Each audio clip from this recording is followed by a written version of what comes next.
के इस चीज को पढ़े। अब बार बार कॉपी पेस्ट, एक्चुअली मैं बहुत सबका मैं कॉपी, मैं सबका कमेंट देखता हूँ। ऐसा नहीं कि मैं किसी का कमेंट नहीं देख पा रहा हूँ, मैं सबका कमेंट देख रहा हूँ। बट मैं सबको जो है बट मैं सबको नाम लेके बुला नहीं सकता ना कि हाँ इनका आ रहा है उनका आ रहा है। लगभग यहाँ पे, अब मैं कितना संख्या बताऊं, मैं संख्या बताने में भी मेरे को बहुत सारी संख्याओं में लोग जुड़े हुए हैं, और उतनी संख्या में जो लोग जुड़ा हुआ है तो उन सबका नाम लेना पॉसिबल नहीं होता है कि नहीं। तो आप सबके में कमेंट्स को देख रहे हैं और उम्मीद करते हैं कि जो भी चीजें आप लोग को जाएंगी ना, जो बताऊंगा मैं, वो आपको बड़ी बातें आपको समझ में आने वाला है। ठीक है, तो हम लोग अपने सेशन की शुरुआत करें। जैसा कि मैंने पिछले क्लास में बताया था कि आज से हम लोग एक नए चैप्टर की शुरुआत करेंगे, जिस चैप्टर का नाम है सेल, जिसको हम लोग कोशिका के रूप में जानते हैं। साथ ही याद रखना कि सेल से पहले हम लोग बात करेंगे साइटोलॉजी। ये जो साइटोलॉजी होता है, यानी कि साइटोलॉजी होता है क्या, जिस साइटोलॉजी को हम लोग किस रूप में, तो उसको हम लोग कोशिका विज्ञान के रूप में जानते हैं। अब आप ध्यान देना कि जो कोशिका विज्ञान है, इस साइटोलॉजी में हम लोग क्या करते हैं भाई, तो साइटोलॉजी के अंतर्गत में हम लोग क्या करते हैं, तो सेल का अध्ययन करते हैं, यानी कोशिका का अध्ययन करते हैं। मैंने बोला कि सेल यानी हम बात करें किसके बारे में, कि जो कोशिका होती है ना, उस कोशिका का अध्ययन क्या कहलाता है मेरे दोस्त, तो याद रखना इस कोशिका का जो अध्ययन कहलाता है उसको हम लोग किस रूप में, तो उसको हम लोग कोशिका विज्ञान यानी उसे हम लोग साइटोलॉजी के रूप में जानते हैं। साथ ही ध्यान देना कि मैं बात कर रहा हूँ इस साइटोलॉजी में। अगर हम बात करते हैं साइटोलॉजी की जो पिता है, अगर हम लोग इसके पिता के बारे में बात करते हैं तो सबसे पहले आपको पता है कि कोशिका की खोज किसने किया था, तो रॉबर्ट हुक ने किया था। इसलिए इस रॉबर्ट हुक को हम बोल सकते हैं कि रॉबर्ट हुक को हम लोग किस रूप में, तो साइटोलॉजी के पिता के रूप में जानते हैं।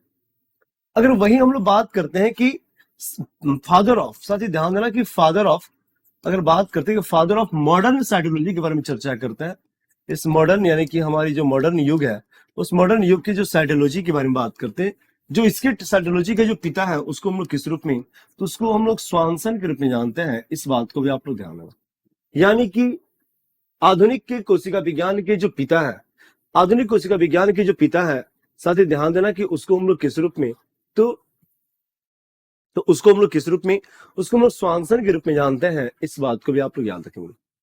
अब आगे हम बात कर रहे हैं कि फादर, साथ ही ध्यान देना, अब आगे हम बात कर रहे हैं कि फादर ऑफ हम बोल सकते हैं कि जो फादर ऑफ इंडियन साइटोलॉजी, यानी कि इंडियन बात कर रहे हैं कि जो भारतीय कोशिका विज्ञान यानी इंडियन फादर ऑफ साइटोलॉजी के बारे में बात करते हैं, उसके रूप में किसको जाना जाता है। तो आपको पता नहीं, इस समय रोहित शर्मा चल नहीं रहा है, लेकिन हम लोग उन शर्मा जी को, बेटे को याद करते हैं, AK शर्मा। अब ये मत बोलना कि रोहित शर्मा का बेटा है, बस मैंने इसी तरह बोल दिया।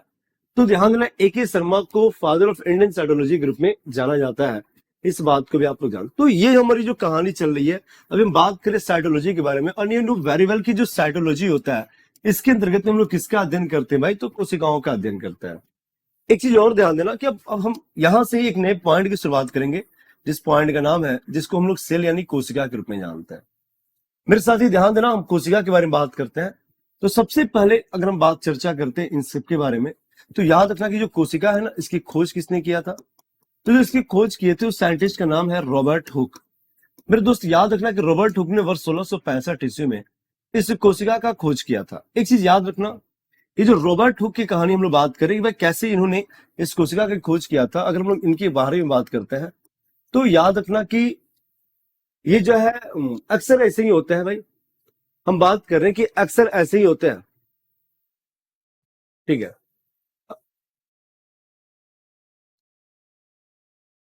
इतना तो आपको हिंदी आना चाहिए कि इसका हिंदी फादर माने पिता होता है, और मॉडर्न माने आधुनिक होता है, इंडियन माने भारतीय होता है। इतना तो आपको हिंदी आना चाहिए, जो कोई भी हो, रीता जी है, तो इतना तो आपको हिंदी आना चाहिए। अगर आप एक शिक्षक बनने जा रहे हैं तो आपको इतना हिंदी आना चाहिए कि फादर माने पिता होता है, और इंडियन माने भारतीय होता है, और साइटोलॉजी का मैंने इंग्लिश लिख रखा है।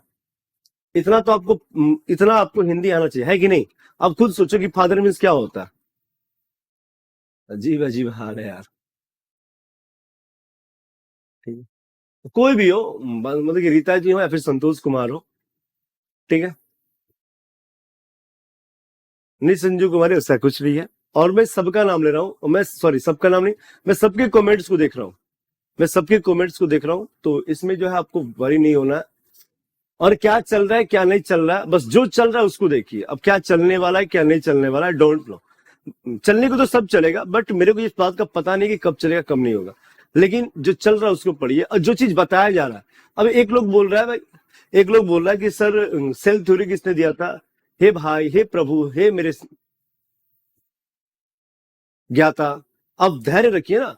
सेल थ्योरी किसने दिया था, मॉडर्न सेल थ्योरी किसने दिया था, ये सब कुछ बताएंगे। स्मिता कुमारी, जो आप सेल थ्योरी कर रही हैं, आपको कुछ पता है इसके बारे में? सब कुछ धैर्य रखिए, सब्र करो, तो बस इस चीज को ध्यान रखना, ठीक है?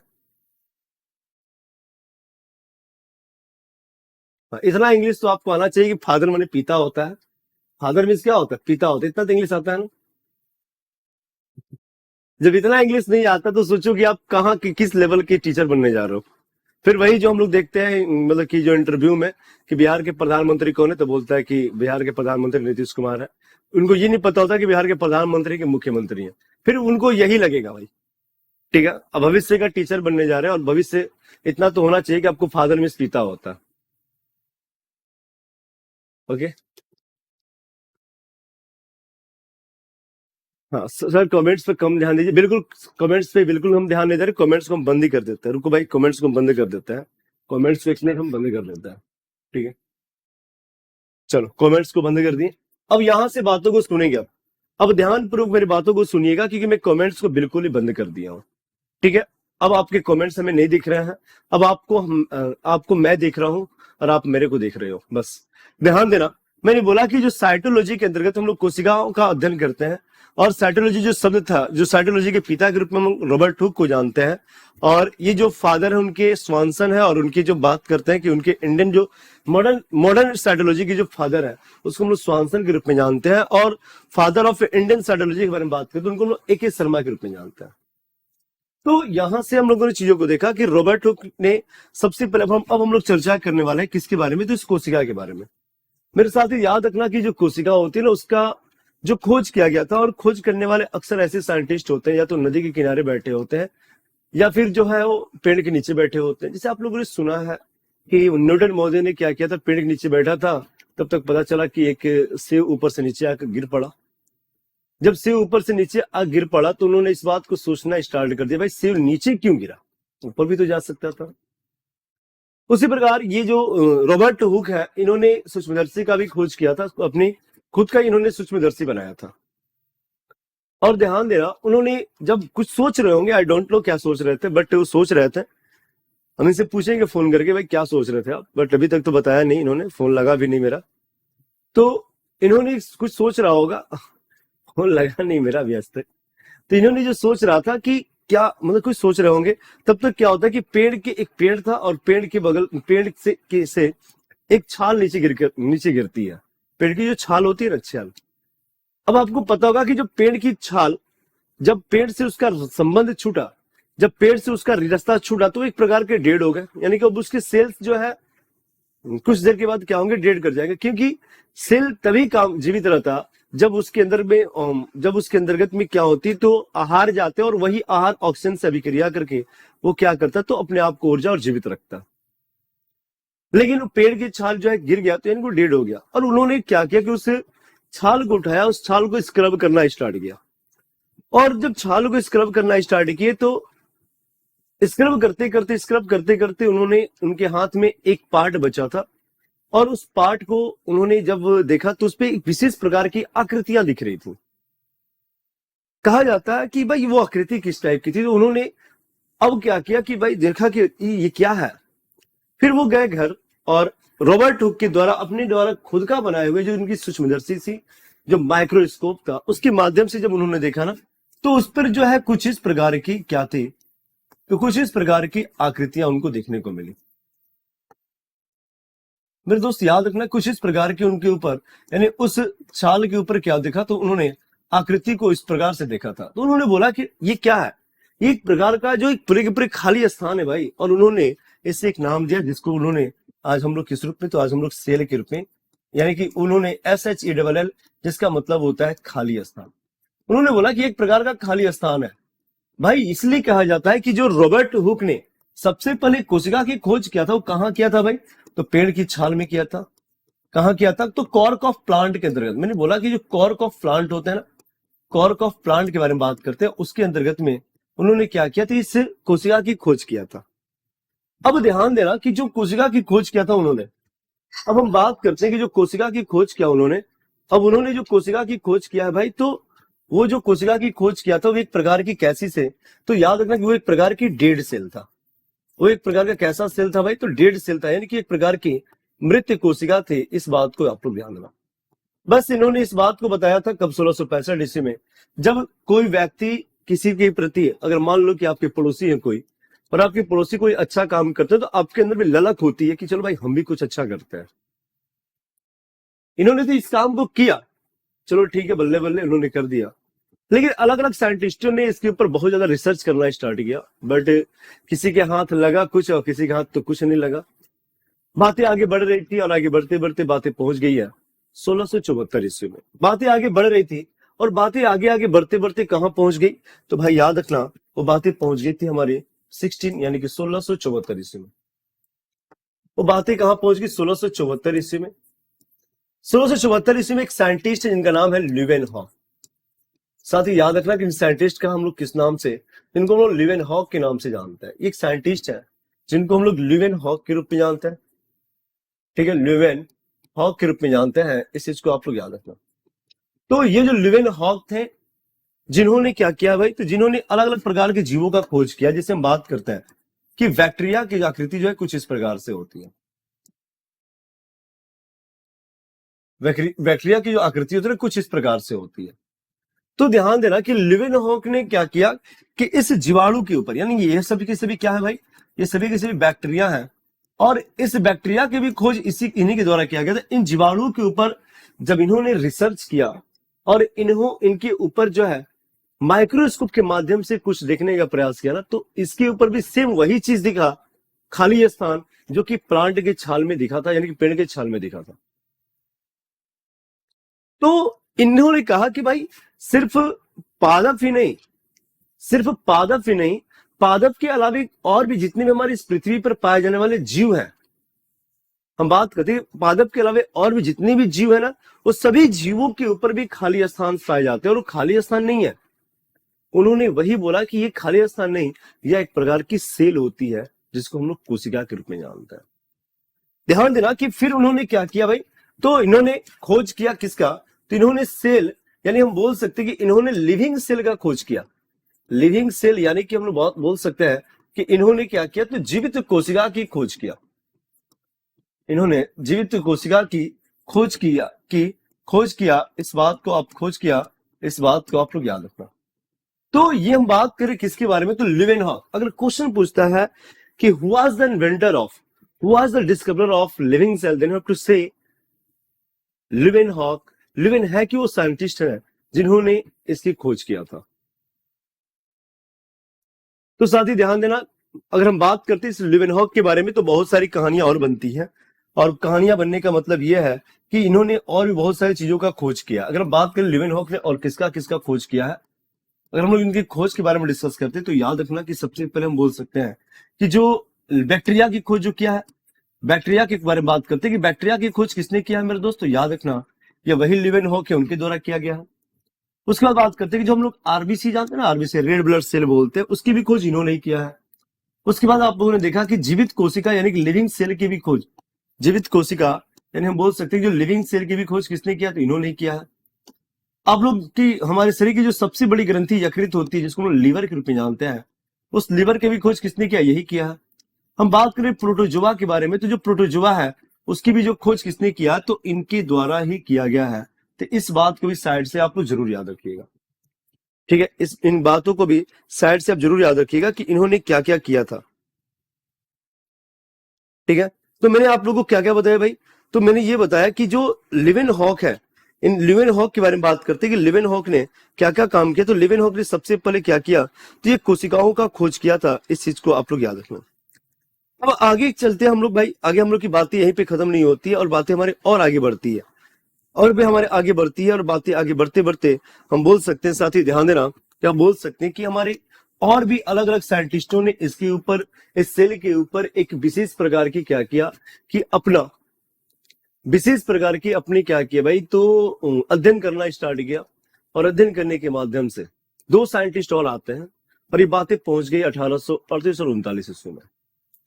ध्यान देना, हम बोल सकते हैं कि 1838 ईस्वी में 1838 ईस्वी में एक साइंटिस्ट थे जिनका नाम था स्लाइडेन। एक साइंटिस्ट थे जिनका नाम था स्लाइडेन, जो कि एक प्रकार के जर्मन साइंटिस्ट थे। ध्यान देना कि एक प्रकार के जर्मन थे, और ये जो है बोटनिस्ट थे। इस बात को भी याद रखो, बोटनिस्ट का मतलब होता है वनस्पति विज्ञान के। बोटनी का मतलब क्या होता है? बोटनी का मतलब होता है कि वनस्पतियों का अध्ययन, और वनस्पति विज्ञान की जो जो उसके बारे में अध्ययन करने वाले साइंटिस्ट होते हैं, उसको हम लोग किस रूप में, तो उससे हम लोग बोटनिस्ट के रूप में जानते हैं। तो ये जो बोटनिस्ट थे, उन्होंने क्या कहा कि पृथ्वी पर पाए जाने वाले जितने भी पादप है, ठीक है, पृथ्वी पर पाए जाने वाले जितने भी पादप हैं, वो सिर्फ मृत्यु वाले नहीं, वो जीवित वाले भी, कि पृथ्वी पर जितने भी पादप हैं वो अत्यंत सूक्ष्म कण पार्टिकल्स के बने होते हैं, जिसको हम लोग सेल के रूप में जानते हैं। जिनको हम लोग किस रूप में, तो सेल के रूप में जानते हैं। इस बात को आप लोग ध्यान देना। तो ये कौन थे भाई? तो स्लाइडेन थे।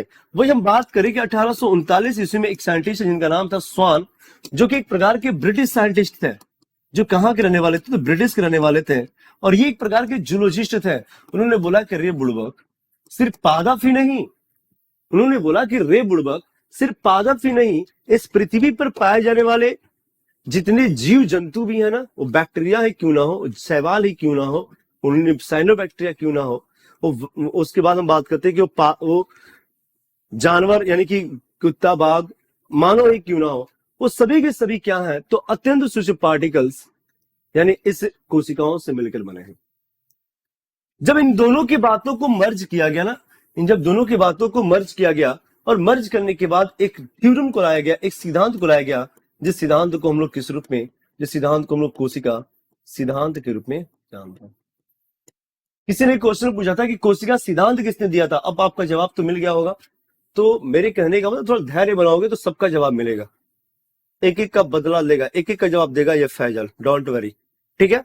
तो मैंने बोला कि जो सेल थ्योरी है, साथ ही ध्यान देना कि जो सेल थ्योरी है, this cell theory was proposed by, वो किसके द्वारा दिया गया? तो स्लाइडेन और स्वान के द्वारा दिया गया था। और ये कब दिया गया? तो 1838-39 में दिया गया। इस बात को आप लोग याद रखना। अब इस कोशिका सिद्धांत में क्या क्या बातें कही गई थी? बोल सकते कि पहला बात ये कहा गया था कि सभी जीव जंतु तथा पादप, सभी जीव जंतु तथा पादप के बारे में बात करते, तथा पादप कोशिकाओं, कोशिका तथा पादप, कोशिका तथा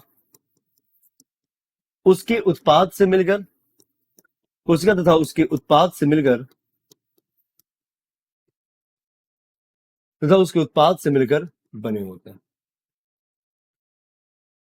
कोशिका तथा उसके उत्पाद से मिलकर बने होते हैं, इस चीज को ध्यान देना। तो इस बातों को इस सिद्धांत के माध्यम से कहा गया, और ये सिद्धांत दिया किसके द्वारा दिया गया था?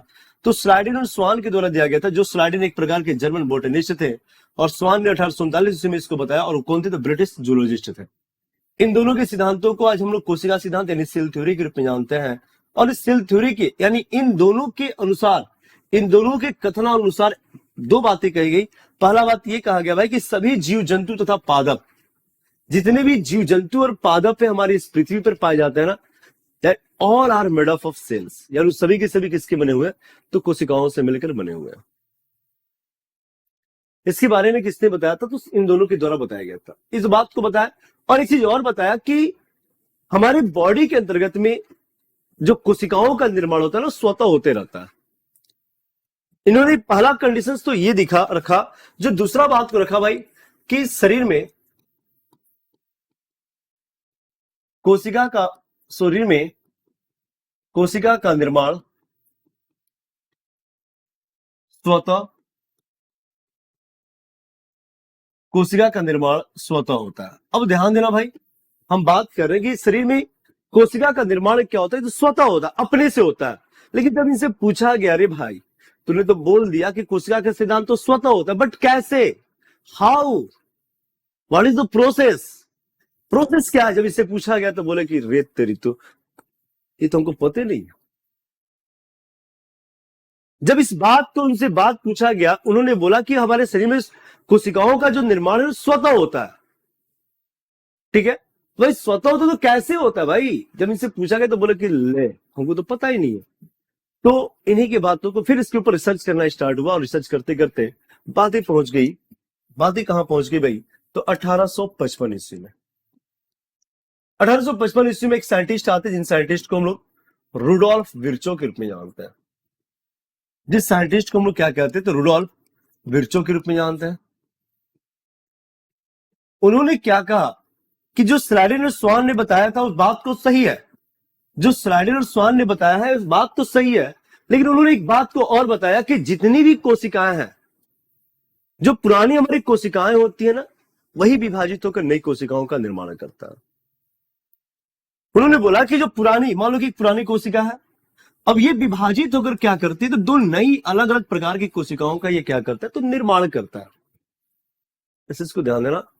और जिस कोशिका का विभाजन होता है, ये जो कोशिका है, अब जो जिसका ये कोशिका, जिस कोशिका का विभाजन होता है ना, उसको हम लोग किस रूप में, उसको हम लोग पेरेंट सेल बोलते हैं। पेरेंट सेल कहने का मतलब कि उसको लोग मातृ, पेरेंट मतलब क्या होता है, मातृ पिता, माता पिता होते हैं, तो मातृ या पितृ कोशिका के रूप में जानते हैं। और इसको हम लोग पेरेंट सेल, और जिनका विभाजन हो जाता है ना, उसको हम लोग किस रूप में, उसको हम लोग डॉटर, उसको हम लोग डॉटर सेल के रूप में जानते हैं, यानी कि उसको हम लोग संतति कोशिका कहते हैं। भाई डॉटर मीन्स क्या होता है, बेटी होता है, तो संतति कोशिका के रूप में इसको जाना जाता है। इस बात को बताया गया था किसके द्वारा, तो रोडोल्फ विर्चो के द्वारा। ठीक है, रोडोल्फ विर्चो के, रोडोल्फ विर्चो ने क्या बोला भाई, हमारे इस पृथ्वी पर पाए जाने वाले जो सभी, इनसे पहले जो बताए थे, कौन बताया था, तो वो साइलेंट स्वान ने बताया था, लेकिन उन्होंने इस बात को प्रमाणित किया, हमारे रोडोल्फ विर्चो, सबसे पहले इन्होंने इस बात को देखा था कि कोशिकाओं का विभाजन होता है, और विभाजन के फलस्वरूप दो नए नए कोशिकाओं का निर्माण होता है। जिसका विभाजन होता है उसे हम लोग मातृ यानी कि पेरेंट सेल कहते हैं, लेकिन जिसका विभाजन हो जाता है, जो नए कोशिकाएं जो बनती है, उसको हम लोग डॉटर सेल यानी कि उसको हम लोग संतति कोशिका के रूप में जानते हैं। अब ध्यान देना कि इसके लिए उन्होंने एक टर्म दिया, और उन्होंने एक शब्द दिया है भाई, एक टर्म दिया है, शर्म यानी शब्द, यानी कि टर्म को प्रपोज किया। वो कौन सा टर्म है भाई, तो उस टर्म को हम लोग किस रूप में, तो ओमनी सेलुला, इस सेलुला के रूप में जानते हैं। तो एज इट इज जो है हमारे एनसीईआरटी लिखा हुआ है कि ओमनी सेलुला इस सेलुला, जिसमें ओमनी का मतलब होता है ना प्री एग्जिस्टिंग, साथ ही याद रखना इसका मतलब होता है प्री एग्जिस्टिंग होता है, इस चीज को ध्यान देना, मतलब पुरानी, प्री एग्जिस्टिंग मतलब क्या, पुरानी। सेलुला का मतलब होता है पुरानी सेल से, सेल। ई का मतलब होता है टी, टू, टू यानी कि हम बोल सकते हैं कि टू मतलब से होता है, पुरानी सेल से। सेलुला का मतलब होता है सेल, यानी कि सेल का क्या होता है, तो पुरानी सेल से, पुरानी सेल से सेल का निर्माण होता है, इस बात को याद रखना। और इस टर्म को किसके द्वारा दिया गया था, अगर क्वेश्चन पूछता है कि ये जो टर्म है वो किसके द्वारा दिया गया है, तो आप क्या बताइएगा भाई, ये जो टर्म है वो रुडोल्फ विर्चो के द्वारा दिया गया था, जिसमें उन्होंने बताया था कि पृथ्वी पर पाए जाने वाले जितनी भी कोशिकाएं हैं, उन कोशिकाओं का जो विभाजन होता है, और विभाजन होने के बाद उन नए नई कोशिकाओं का निर्माण करती है, इसलिए उन्होंने एक टर्म को दिया था। और जब इसने इस बात को बताया, और उसी से कहा गया कि भाई चलो ठीक है, सेल थ्योरी तो उसने दिया था, लेकिन अगर हम बात करते हैं कि जो मॉडर्न सेल थ्योरी होता है, लेकिन हम बात करते हैं किसके बारे में भाई, कि जो मॉडर्न सेल थ्योरी है, अगर हम लोग इसके बारे में चर्चा करते हैं, ये जो मॉडर्न सेल थ्योरी, ध्यान देना, मॉडर्न मिस आधुनिक होता है, सेल मिस कोशिका, थ्योरी मिस सिद्धांत, यानी हम बोल सकते हैं कि आधुनिक जो कोशिका सिद्धांत है, आधुनिक कोशिका सिद्धांत के बारे में बात कर रहे हैं।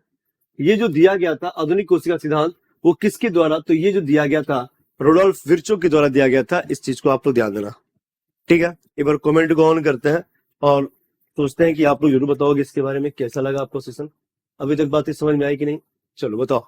आपके कमेंट्स में ऑन कर दिया हूं, थोड़ा सा कमेंट करना भाई, कि जो चीजों को पढ़े अभी तक, हैव यू अंडरस्टैंड, अंडरस्टैंडेबल है, एक बार सभी लोग कमेंट करना। ठीक है, अभी तक जो चीजों को हम लोगों ने पढ़ा, सब लोग कमेंट करना कि सब लोग समझ, कमेंट करना कि सब कुछ समझ में आ रहा है, ऑल बेटर, और एनी तकलीफ, तकलीफ तक सब लोग कुछ है तो बताओ, अदरवाइज ऑल क्लियर करना, थंब करो एक बार थंब करो, फिर हम लोग आगे बढ़ेंगे।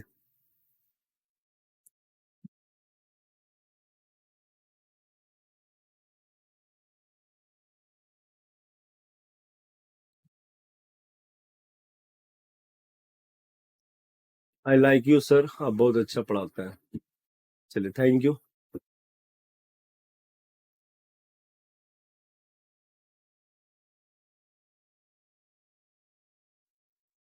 गुड, यस सर, ऑल ठीक सर। ओके, मजा आ गया पढ़कर। हाँ बिल्कुल आएगा। अभी देखो होता है क्या यार, बहुत चीज पढ़ने वाला है हम लोग, रियली बता रहे हैं। एक बार रिस्पॉन्स बेटर दोगे ना आप, आपका रिस्पॉन्स बस बेटर होना, जिस चीजों को, जितनी चीजों को हम पढ़ा रहे हैं ना, बस चीजों को समझोगे, सुनोगे अच्छे से ना, चीजें याद भी हो जाएंगे। यकीनन मानो कि आप घर पे जाके एक बार कॉपी उठाने की आपकी जरूरत नहीं पड़ेगी। इस बात को मैं कोरे कागज पे लिख देते हैं भाई, कोरे कागज पे लिख देते हैं ना, सिग्नेचर कर देते हैं कि अगर एक बार पढ़ लो, ध्यान से सुन लो कान खोल के, तो फिर जो है दोबारा आपको कॉपी पढ़ने की जरूरत नहीं होगी। जब आपके पास क्वेश्चंस आएंगे तो हमको केसरी सर आपको याद आएंगे। हाँ भाई, केसरी सर ने ये बताया था।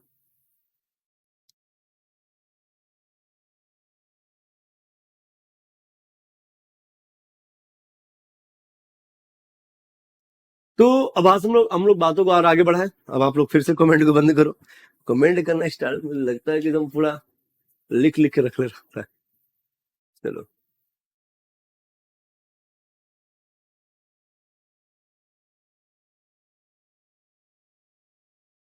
अच्छा, राइटिंग समझ में नहीं आ रहा, आधुनिक कोशिका सिद्धांत रुडोल्फ विर्चो, या राइटिंग तो चलो ठीक है। तो अब हम लोग बातों को आगे बढ़ाते हैं। साथ ही ध्यान देना कि हमारी जब बातें और आगे बढ़ती हैं तो आगे बढ़ने के बाद बहुत आगे बढ़ती है, और आगे बढ़ते बढ़ते हमारी इतनी आगे बढ़ जाएगी ना कि चीजें और भी अच्छे लगने लगेंगे। ठीक है, तो ध्यान देना भाई। अब हम लोग बातें करेंगे इसके आगे की कहानी। तो हमारी आगे अगर बातें बढ़ती है तो आगे हमारा पॉइंट आता है, और एक पॉइंट होगा कोशिका के प्रकार। अब हम लोग बात करते हैं इस कोशिका के प्रकार के बारे में। चलो अब लोग फिर से ध्यान से सुनना, फिर से मैं कमेंट को बंद कर देता हूँ। कोशिका के प्रकार यानी कि हम बात करें टाइप्स ऑफ सेल के बारे में। साथ ही याद रखना, जो टाइप्स ऑफ सेल है ना, इनको दो बेस पे बांटा गया। मैंने इनको दो बेस पे बांटा है। दो बेस कौन कौन से भाई? तो जो पहला बेस है उसको हम लोग बोलते हैं, पर जो पहला बेस है ना उसको हम लोग बोलते हैं कि संगठन के आधार पर, संगठन के आधार पर, संगठन के आधार पर। और जो दूसरा बेस होता है उसको हम लोग बोलते हैं केंद्रक के विकास के आधार पर,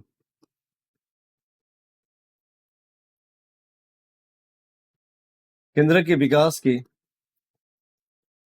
आधार पर।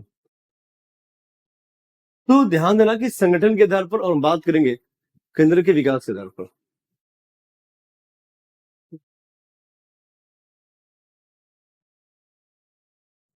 चलो ठीक है,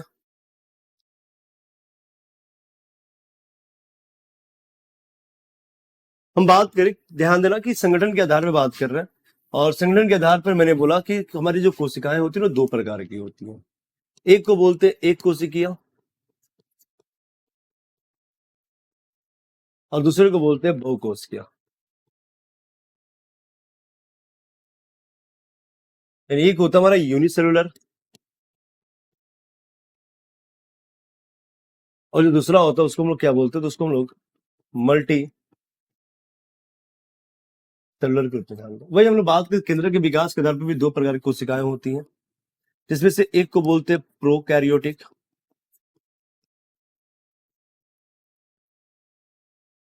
और जो दूसरा होता है उसको लोग बोलते हैं यूकैरियोटिक। यानी एक होता है हमारा प्रोकैरियोटिक होता है, दूसरा होता है उसको हम लोग किस रूप में? यूकैरियोटिक के रूप में जानते हैं। तो ये हमारी कोशिकाओं के प्रकार के बारे में बात करते हैं। और याद रखना,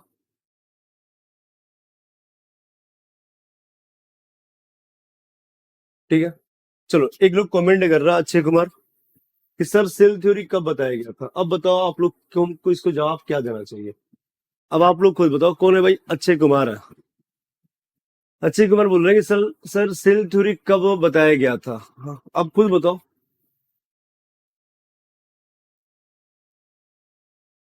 ठीक है, ठीक है दीपा भारती। अब खुद बताओ कि उन्होंने पूछा एक क्वेश्चन कि सर सेल थ्योरी कब दिया गया था। अब सेल थ्योरी अब खुद बताओ कि कब दिया गया भाई। अब उनको मैं क्या जवाब दूं? हे प्रभु, हे मेरे दयानाथ, दीनानाथ, शंभुनाथ, मैं क्या करूं, मैं क्या करूं? तो ध्यान देना कि हमारी जो कोशिकाएं होती है उस संगठन के आधार पर दो प्रकार की होती है।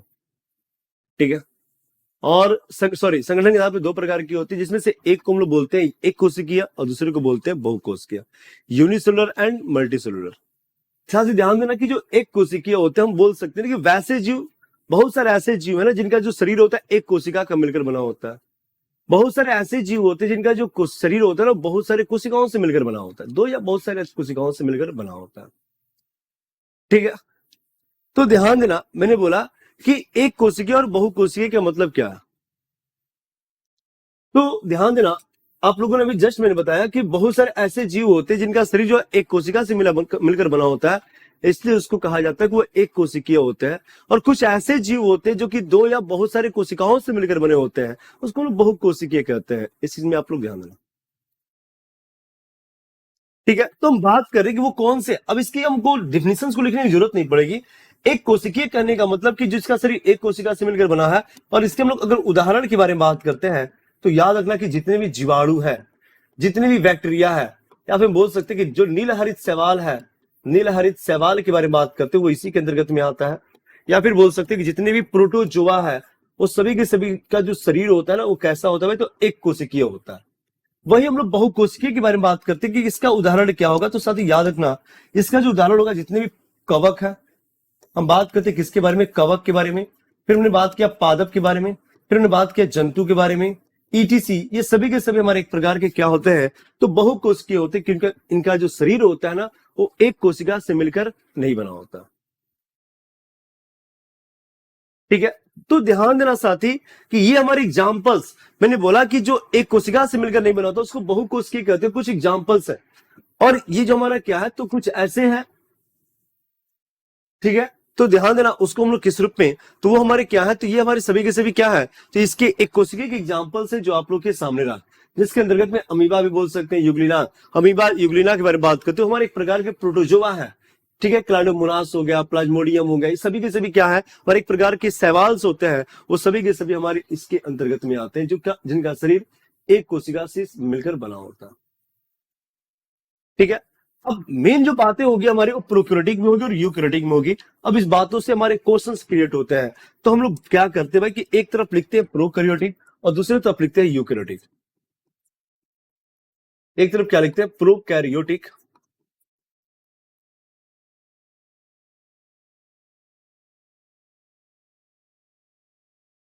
और जो दूसरी तरफ लिखेंगे हम लोग यूकैरियोटिक।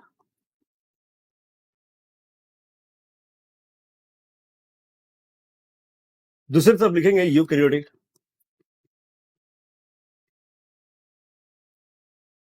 ध्यान देना कि प्रोकैरियोटिक किसे कहते हैं और यूकैरियोटिक किसे कहता है, हम लोग इसके बारे में चर्चा करने हैं।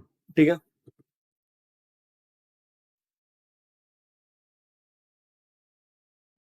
तो ध्यान देना, अब हमारी बातें जो है प्रोकैरियोटिक में हमारे दो वर्ड आ रहे हैं, जिसमें से एक प्रो का मतलब होता है प्री, प्री या फिर हम लोग प्रिमिटिव बोल सकते हैं इसको। प्रो का मतलब होता है प्रिमिटिव, प्रो का मतलब होता है प्रिमिटिव, प्रिमिटिव का मतलब होता है प्रारंभिक। ध्यान देना, ये हमारा प्रो का मतलब क्या होता है, प्रिमिटिव, जिसका मतलब होता है प्रारंभिक। और कैरियोटिक का मतलब होता है केंद्रक, यानी कैरियोटिक का मतलब क्या होता है भाई, तो इसका मतलब होता है न्यूक्लियस। साथ ही याद रखना, न्यूक्लियस यानी कि केंद्रक। वैसी कोशिका, एक वैसी कोशिका जिसका जो केंद्रक होता है ना, एक वैसी कोशिका जिसका जो केंद्रक होता है वो क्या होता है, तो प्रारंभिक अवस्था में होता है। यानी बोल सकते हैं एक वैसी कोशिका जिसका जो केंद्रक होता है वो कैसा होता है भाई, तो अल्प विकसित होता है। अल्प विकसित बोले तो अल्प विकसित इसको क्यों मानेंगे भाई, क्योंकि इसके ऊपर हम विकसित तब मानेंगे, आपको पता होना चाहिए कि जो हमारा सेल है ना, उस सेल के बीचों बीच में न्यूक्लियस होता है, और न्यूक्लियस को हम विकसित तब मानेंगे जब इसके ऊपर क्या होगा, तो एक झिल्ली पाया जाएगा। जब झिल्ली नहीं होगा तो हम लोग बोलेंगे कि भाई विकसित नहीं है। ठीक है, तो ध्यान देना साथी, हमने बोला कि हमारा केंद्रक जो है ये अल्प विकसित है, ये हमारा केंद्रक जो है अल्प विकसित है। और इसको अल्प विकसित हम लोग इसलिए बोलते हैं क्योंकि इसके ऊपर जो केंद्रक झिल्ली होती है ना, अगर हम बात करते हैं कि जो न्यूक्लियर मेम्ब्रेन, साथ ही ध्यान देना कि केंद्रक झिल्ली जिसको हम लोग किस रूप में, जिसको हम लोग न्यूक्लियर मेम्ब्रेन के रूप में जानते हैं, तो याद रखना कि इसके ऊपर न्यूक्लियर जो मेम्ब्रेन होता है वो नहीं होता है, ये न्यूक्लियर मेम्ब्रेन नहीं होते हैं। इस चीज को आप लोग याद रखना, इसलिए हम बोलते हैं कि हमारा केंद्रक जो है अल्प विकसित है। और इस प्रकार के जो केंद्रक वाले जो सेल्स होती है ना, उस सेल को हम लोग प्रोकैरियोटिक के रूप में जानते हैं। यानी इस प्रकार के जो केंद्रक वाले जो सेल होते हैं ना, उस प्रकार के सेल को हम लोग किस रूप में, तो प्रोकैरियोटिक के रूप में जानते हैं, प्रोकैरियोटिक के रूप में जानते हैं। इस चीज को आप लोग ध्यान देना।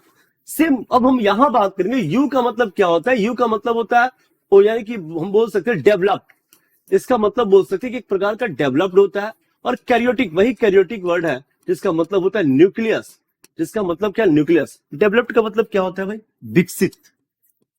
एक वैसी कोशिका जिसका जो केंद्रक होता है ना, जिसके हम लोग केंद्रक के बारे में बात करते हैं, एक वैसी कोशिका जिसका जो केंद्रक होता है पूरी की पूरी तरह विकसित होता है, डेवलप होता है ना, उससे हम लोग किस रूप में, तो उससे हम लोग यूकैरियोटिक रूप में जानते हैं। और मैंने एक वर्ड बताया था कि केंद्रक को हम लोग डेवलप तब कहेंगे, हम लोग केंद्रक को डेवलप तब कहेंगे जब उसकी उस केंद्रक के ऊपर हम बात करते हैं कि जो केंद्रक झिल्ली होती है, यानी हम बात करते हैं न्यूक्लियर मेम्ब्रेन के बारे में, ये जो केंद्रक झिल्ली होती है वो पाया जाएगा, वो पाया जाएगा, तब हम बोलते हैं कि हमारा केंद्रक क्या है, तो डेवलप है। और उस डेवलप यानी कि विकसित केंद्रक वाले जो कोशिका होती है उसको हम लोग यूकैरियोटिक बोलते हैं। भाई जो अल्पविकसित वाली कोशिकाएं होती है उसको प्रोकैरियोटिक बोलते हैं। आपने देखा कि क्या प्रोकैरियोटिक के ऊपर हमारे केंद्रक झिल्ली पाए जाते हैं, तो नहीं पाए जाते हैं। इसके अंदर केंद्रक झिल्ली पाया जाता है, पाया जा रहा है, ठीक है। तो ध्यान देना, कवक जो है एक प्रकार का बहुकोषीय होता है। सर वायरस क्या यूनिसेलुलर होगा या मल्टीसेलुलर? वायरस जो है सेलुलर है ही नहीं, असेलुलर है। दीपक कुमार पासवान, वायरस क्या है, असेलुलर है, ठीक है।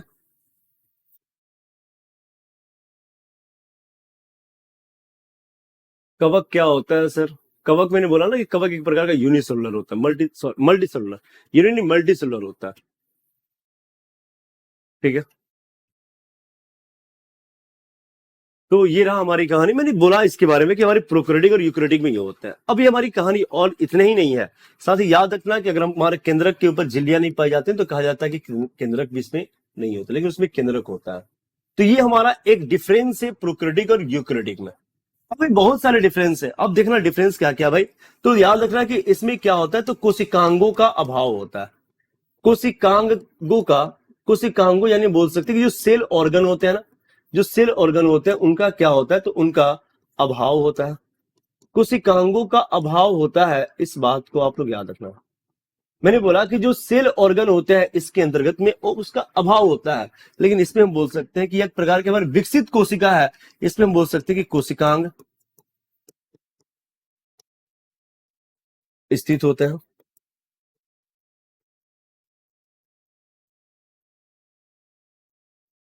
ठीक है। अब कोशिकांग के रूप में कौन कौन से होता है भाई, कोशिकांग के ऊपर कौन कौन से होता है, हम लोग इसके बारे में बात करें तो ध्यान देना, कोशिकांगों के बारे में बात करते हैं कौन कौन से। तो हम लोग मैंने बहुत सारे कोशिकांग होते हैं, जैसे हम बात करते हैं कौन कौन से भाई, जैसे हम बात करते हैं कि क्या इसके अंदर माइटोकॉन्ड्रिया पाया जाता है, क्या इसके अंदर माइटोकॉन्ड्रिया पाया जाता है, तो बोलना नहीं पाया जाता है। क्या इसमें माइटोकॉन्ड्रिया पाया जाता है, तो बोलना पाया जाता है, तो बोलना क्या बोलोगे भाई, तो इसमें माइटोकॉन्ड्रिया पाया जाता है, ठीक है। अब बात करते हैं कि माइटोकॉन्ड्रिया इसमें नहीं पाया जाता और उसमें माइटोकॉन्ड्रिया पाया जाता है। और भी बहुत सारी कहानियां, आप लोग इसको नोट भी कर लिए होंगे शायद।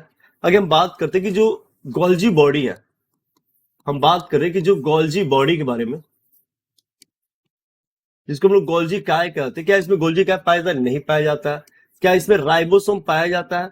ध्यान देना कि हाँ, एक जो कोशिकांग है राइबोसोम वो पाया जाता है, लेकिन इसकी जो शेप होती है ना 70S होता है, एस पर सेवरबर्ग होता है। हम लोग पढ़ेंगे राइबोसोम के बारे में, सभी कोशिकांगों के बारे में हम लोग को एक एक करके पढ़ना है।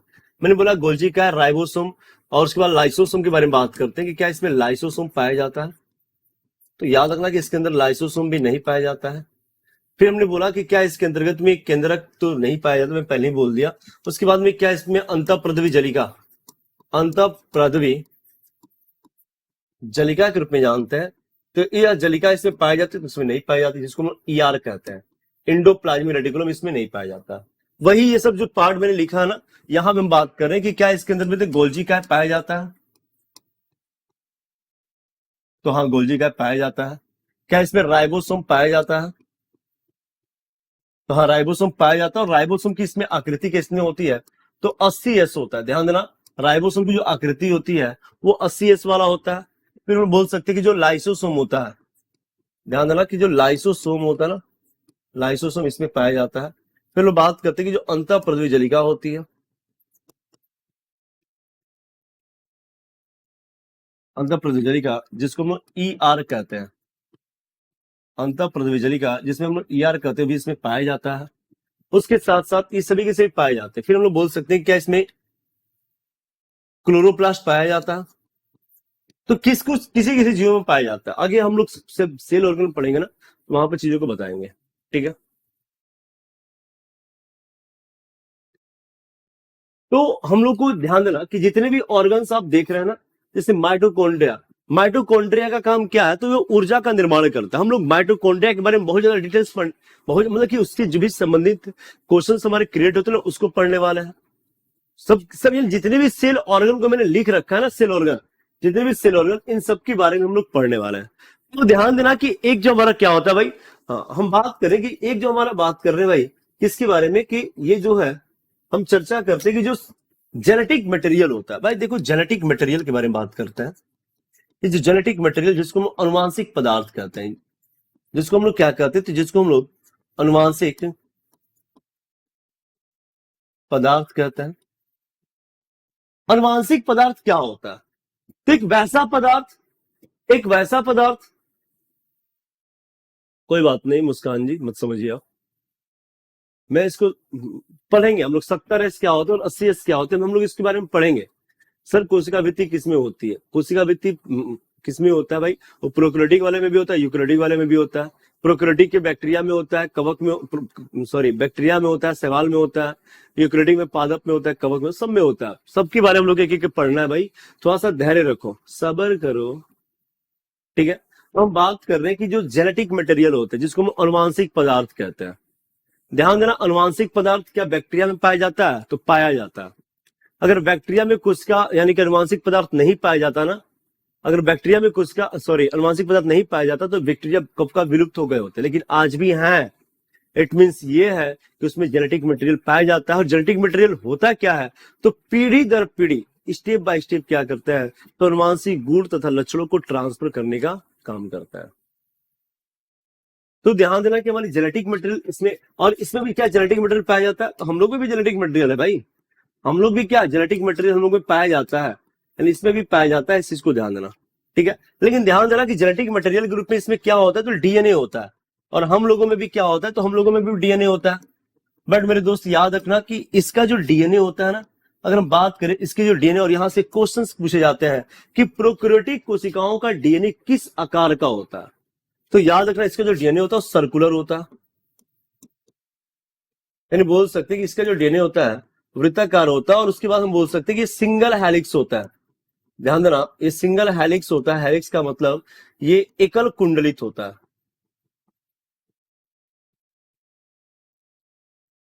ठीक है। तो यहां तक आप लोग याद रखना कि डीएनए इसकी कैसी होती है, तो सर्कुलर भी होता है और सिंगल हेलिक्स होता है। बट हमारे शरीर में जो डीएनए होता है ना साथियों, ध्यान देना, वो डबल हेलिक्स होता है। हम आगे बताएंगे कि डीएनए कितने प्रकार के, डीएनए किससे किससे बनता है, सबके बारे में बात करेंगे। डबल हेलिक्स का मतलब कि द्विकुंडलित,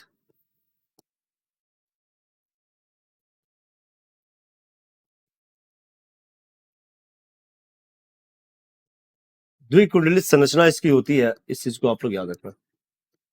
ठीक है।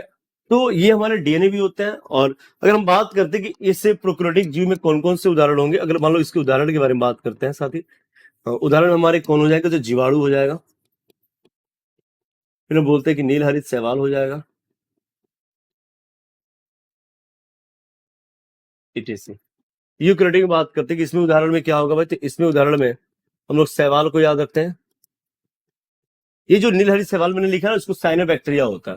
शैवाल हो गया, कवक हो गया, पादप हो गया, जंतु हो गया, ईटीसी हो गया। हम सभी लोग इसी में आते हैं। ठीक है। तो बस आज इतना ही, इसके आगे हम लोग नेक्स्ट क्लास में देखेंगे। ठीक है। तो बातें समझ में आएगी नहीं, एक बार कमेंट करना। एक बार सभी साथी मेरी कमेंट करेंगे कि जो चीजों को हम लोगों ने पढ़ा अभी तक, have you understand, have you understand, ये क्लियर है। साजिद आलम नहीं आएगा आपको। ठीक है। बाकी सबको आ रहा, आपको नहीं आएगा। मुझे पता है कि सबको आएगा लेकिन आपको नहीं आएगा।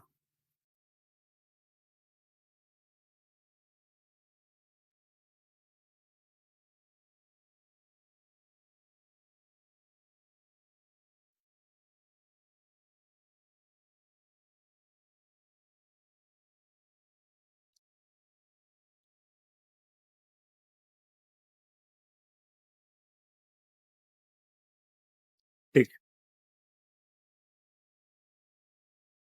Okay, all clear. ठीक है, फिर मिलते हैं नेक्स्ट क्लास में, तब तक के लिए जय हिंद। Thank you.